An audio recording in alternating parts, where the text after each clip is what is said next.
परमात्मा कहते हैं जीवित जग में जूती पड़े फिर जब तोड़े छाती। वृद्ध अवस्था आती है, वृद्ध अवस्था में माता पिता बूढ़ा बूढ़िया कति कड़वे कड़वे लगने लग जाते हैं।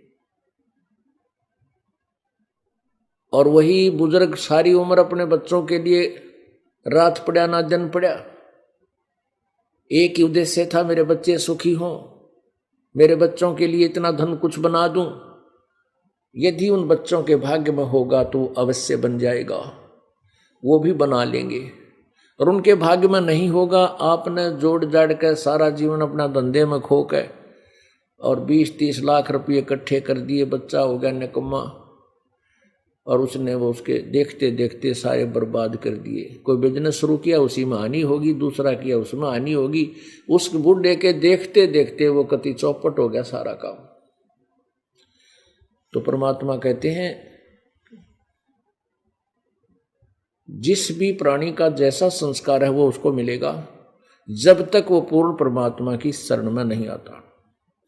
पूर्ण परमेश्वर की शरण में आने के बाद बच्चों के संस्कार यदि कमजोर भी होंगे तो परमात्मा उनसे यथार्थ भक्ति करवा करके उन पुनों से, उनके खाली थैलों को पुनों से भर देगा। वो बच्चे फिर ऐसे सुखी होंगे और आप भी अपना बुढ़ापा ठीक ठाक व्यतीत कर लोगे। क्योंकि जब बच्चा भक्ति में लग जाता है, वो सत्संग सुनता है, उसमें दया आती है, परमात्मा की पावर साथ रहती है, वो किसी को दुखी नहीं कर सकता।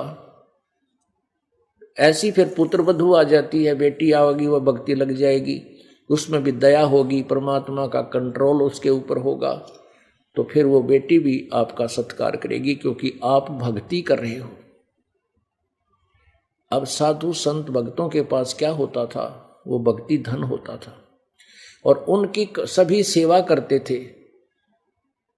यदि आपके पास भी भक्ति धन हो गया तो परमात्मा आपके पुत्रवधू, आपके पत्नी में या आपके पुत्रों में इतनी दया भर देगा कि आपकी हर सुविधा का वो ध्यान रखेंगे। यदि आपके पास भक्ति नहीं है तो फिर तो आपको पता ही है बुढ़िया की क्या हालत है बुढ़ापे में। हमें खूब ज्ञान है और कुछ ये बताते हैं आकर के, वो बिटर एक्सपीरियंस हो गया। कई तेने कहें बेटा पीटा रोज मैंने घर नहीं बढ़न देता, कई बुढ़िया ने कहा मैं पीट के वह घर तक काट दी, कहाँ जाऊं बताइए, मैं बताऊं उसने कहाँ जाऊं। कमाल की बात, सारी उम्र। अब किसी ने कह दे तो जवानी में है बेटा आ जाओ भक्ति कर लो, 2 घड़ी भगवान बज लो, नो कहा अच्छा बालक भूखे मर जा, कौन कमावेगा। अरे कमाने ने मना नहीं करते हम कहें थोड़ा बहुत समय जरूर निकाल लो भगवान के लिए। बीमार हो जाता है इंसान, 10 दिन मेडिकल में पड़ा रहे, सारा परिवार वहीं जा, काम बंद हो जा, दुकान भी बंद करनी पड़ जा, खेत का काम वो भी छोड़ना पड़ जा, कितनी हानि हो, वहाँ बैठा रहे। और यदि हम परमात्मा के चरणों में आएंगे तो बहुत बचाव रहेगा।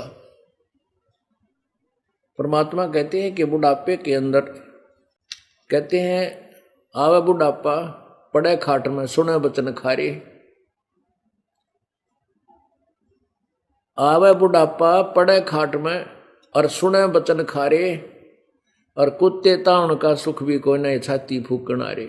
वह पुत्र बुद्धू सुना करे फिर सलोक बुढ़िया बुढ़िया तई, क्योंकि बुढ़ापे में ना तो बुढ़ी इनके में दिखा ना बुढ़े बैठे रहे बेचारे, और कुत्ता उनके पास से जाके कहता दूध खिंडा देगा, कह कि तब पीने के पानी में मुंह दे आओगा। वह पुत्र बुद्धू देख लेगी, जब उसका गुस्सा उठे और बुढ़ा बुढ़िया ने खूब श्लोक सुनावेगी, तब थारे तक कुत्ते तान का भी सुख कोई ना, छाती फूकन वाले हो, मेरी छाती फूक दी, कुत्ता दूध खिंडा गया है।